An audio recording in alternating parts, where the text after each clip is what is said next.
Karachi press club के बाहर खुदसोजी के इरादे से आए ये अफराद शेरशाह के रिहायशी हैं, जिन्हें किसी गैर ने नहीं बल्कि अपनी ही बेटी ने लूट लिया।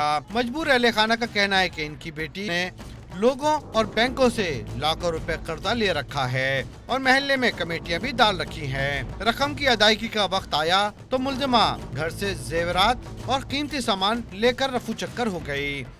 मेरे को इंसाफ चाहिए। मैं मरने वाला हूँ, मैं बीमार आदमी हूँ, अस्पताल में पड़ा हूँ। पता नहीं मैं किस टाइम बचा या मरा। मेरे को इंसाफ चाहिए। आए दिन पुलिस लेके आ रहे थे, मेरे ऊपर इन लोगों ने गलत FIR कटवाई। लोग और बैंक वाले पैसों की वापसी के लिए दबाव डाल रहे हैं और घर फरोख्त करके रकम अदा करने का मुतालबा किया जा रहा है। कर्ज खाहों का कहना है कि मुल्जिमा कर्ज लेकर भाग गई। तो बच्चों को कारोबार करके देना था, हम लोगों ने 30,000 रुपया लिया था, इनको 29,000 मिला था, हमें 30,000 मिला था। हम किस्त भर रहे हैं, अभी इसकी किस्त रह रही है, ये मफरूर हुई है, अभी हमें मिल नहीं रही है। इस बारे में कोशिश के बावजूद मुताल्लिका SHO और SSP वेस्ट बात करने को तैयार नहीं।